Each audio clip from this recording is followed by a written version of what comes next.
مگر میرے آقا علیہ السلام کا کمال یہ ہے کہ جب آپ کی ولادت ہوئی تو آپ روئے نہیں، بلکہ چہرہ انور پر بشاش تھی اور مسکرا رہے تھے۔ بچہ پیدا ہوتے وقت روتا کیوں ہے؟ اس کا فلسفہ کیا ہے؟ صرف ایک حدیث پیش کرتے ہیں۔ حدیث مبارکہ میں آتا ہے کہ بچے کی پیدائش ہوتے وقت اس کو شیطان چھیڑتا ہے، شیطان اس کی طرف متوجہ ہوتا ہے، چھڑکانی کرتا ہے، اس کو چپوٹی کاٹتا ہے، تو شیطان کی شرارت کی وجہ سے یہ بچہ روتا ہے۔ یہ ولادت کے وقت رونے کا فلسفہ یہ ہے جو حدیث سے ثابت ہے۔ تو حضرات گرامی مجھے بتاؤ، ہر بچہ پیدا ہوتے وقت روتا ہے، جب میرا نبی تشریف لایا تو مسکراتا ہوا، کیونکہ شیطان نبی کے قریب آ ہی نہیں سکتا۔ علامہ احمد زینی دہلان تفسیر السیرۃ النبویہ میں لکھتا ہے جلد اول میں کہ شیطان نے جب حضور صلی اللہ علیہ وسلم کے قریب آنے کی کوشش کی تو جبریل نے اپنے پاؤں کی ٹھوکر مار کر شیطان کو دور عدن کی پہاڑیوں میں پھینک دیا۔ تو معلوم ہوا ہر انسان جب پیدا ہوتا ہے تو شیطان ان پر تسلط ہوتا ہے، لیکن جب نبی کی ولادت ہوئی تو شیطان قریب نہیں آ سکتا، لہذا نبی ہر قسم کے شیطانی اثرات سے محفوظ ہوتا ہے۔ اب وہ لوگ جن پر پیدائشی شیطان مسلط ہوتا ہے، اگر وہ نبی کی ذات عالیہ اور وقار کے مقابلہ کرے تو یہ کتنی ستم و ظریفی کی بات ہے۔ حضرات گرامی، اولاً شیطان نبی کے قریب آتا ہی نہیں، اگر بالفرض وہاں آ بھی جائے تو شیطان رہتا نہیں۔ اور اس کی ایک مثال حدیث نبی سے ثابت کرتا ہوں۔ حضرت عبداللہ ابن مسعود رضی اللہ تعالیٰ عنہ روایت کرتے ہیں کہ ایک دفعہ صحابہ کا جھومٹ تھا، آفتاب نبوت جلوہ گر تھا، صحابہ دیدار مصطفیٰ سے نگاہوں کی پیاس بجھا رہے تھے، حضور علم و حکمت کے دریا بہا رہے تھے۔ آپ نے فرمایا کہ تم میں سے کوئی شخص ایسا نہیں کہ جس کے ساتھ ایک ہمزاد اور ایک ہمزاد فرشتہ نہ پیدا کیا گیا ہو۔ جب وہ بچہ پیدا ہوتا ہے تو شیطان اور ہمزاد اس کو چھیڑتا ہے، اس کو تنگ کرتا ہے، اس لیے بچہ روتا ہے۔ تو صحابہ نے ادب سے عرض کیا، یا رسول اللہ، ہر بچہ پیدا ہوتا ہے تو شیطان تنگ کرتا ہے۔ حضور صلی اللہ علیہ وسلم مبارک نے فرمایا کہ ہاں۔ صحابہ نے عرض کیا، حضور آپ کی ولادت کے وقت آپ کے پاس بھی آپ کا قریب ہمزاد آیا تھا، تو سنو، میرے آقا علیہ السلام مسکرائے اور ارشاد فرمایا، ہاں آیا تو تھا، جب اس نے میرا چہرہ دیکھا تو کلمہ پڑھ کر مسلمان ہو گیا۔ حضرات اکرامی، جب نبی صلی اللہ علیہ وسلم کی ولادت ہوئی تو یہ کمال بھی ظاہر ہوا کہ آپ کے جسم اطہر خوشبودار تھا۔ آپ کی والدہ ماجدہ سیدہ آمنہ رضی اللہ تعالیٰ عنہ فرماتی ہے کہ حضور کے جسم پاک سے تر و تازہ کستوری کی خوشبو کے ہیرے پھوٹ رہے تھے، اور اس پر وہ حدیث شاہد ہے کہ جس میں حضرت انس رضی اللہ تعالیٰ عنہ فرماتے ہیں کہ میں نے مشک اور عنبر سے بھی وہ خوشبو نہیں سونگھی جو حضور صلی اللہ علیہ وسلم کے جسم اطہر سے آتی تھی۔ گلیوں سے گزرے، گلیاں خوشبودار ہو گئی، اور یہ خوشبو وقتی نہیں تھی بلکہ ساری زندگی حضور صلی اللہ علیہ وسلم کا جسم مبارک خوشبودار رہا، آپ کا پسینہ مبارک بھی خوشبودار تھا۔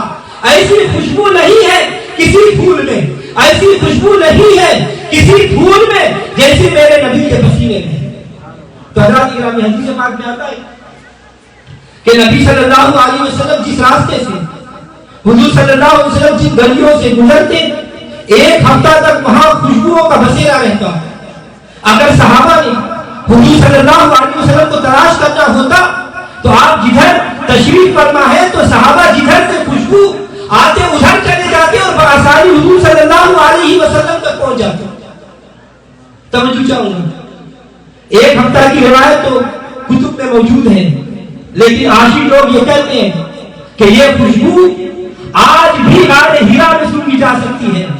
غار سور میں جانے والوں سے پوچھو، کبھی ادھر سے ہواؤں کا جھونکا آتا ہے، کبھی ادھر سے، کبھی جبل احد پر خوشبودار ہواؤں کے جھونکے آتے ہیں، کبھی غار سجدہ میں خوشبودار ہوائیں کے جھونکے ادھر آتے ہیں اور ادھر گزر جاتے ہیں۔ پتا چلتا ہے کہ وہ آئے بھی اور گئے بھی، مگر نظروں میں اب تک سمائے رہے یہ چل رہے ہیں، وہ پھر رہے ہیں، یہ آ رہے ہیں اور وہ جا رہے ہیں۔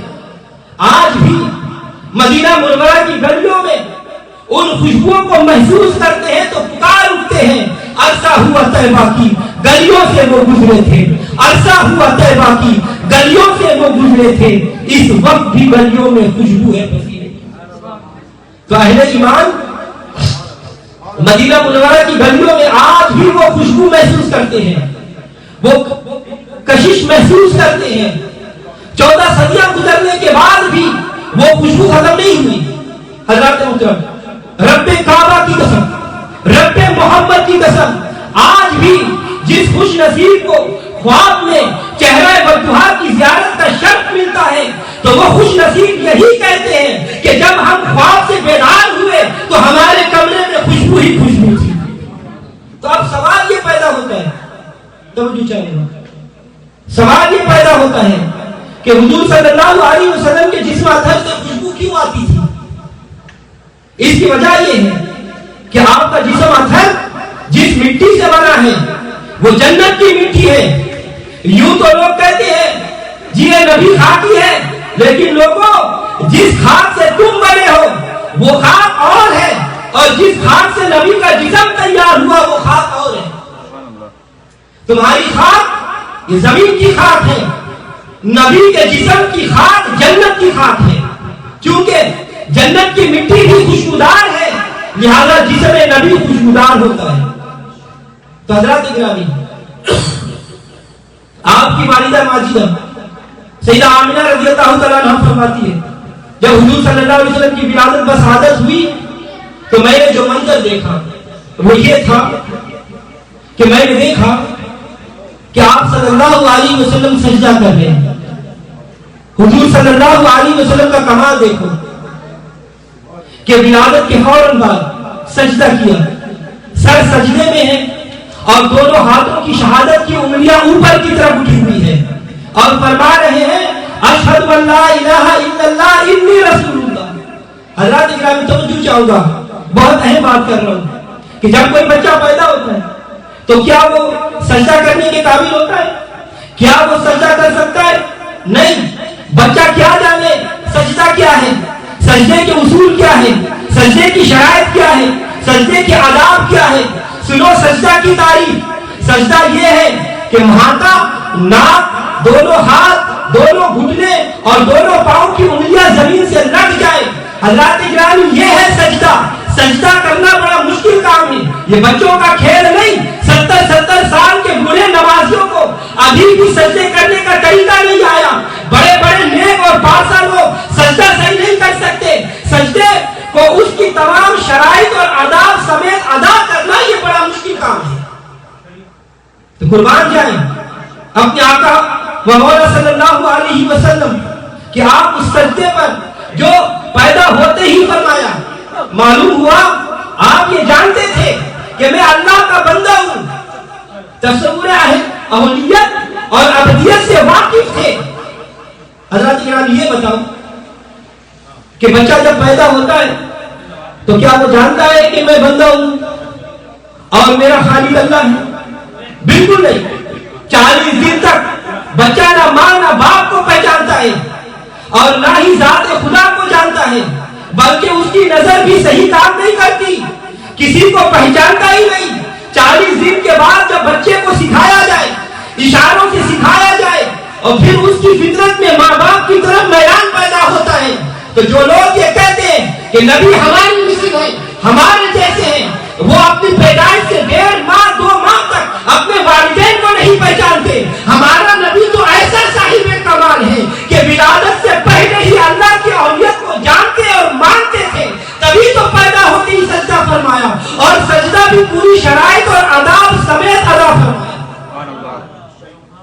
حضرات گرامی، صرف سجدے کا کمال ہی نہیں دیکھو بلکہ اس عمل پر بھی غور کرو کہ شہادت کی انگلیاں آسمان کی طرف اٹھی ہوئی ہے اور کلام فرما رہے ہیں، بزبان فصیح کلمات ادا فرما رہے ہیں۔ اللہ اکبر کبیرہ والحمدللہ کثیرہ سبحان اللہ بکرۃ و اصیلا۔ تاریخ الخمیس کی روایت میں ہے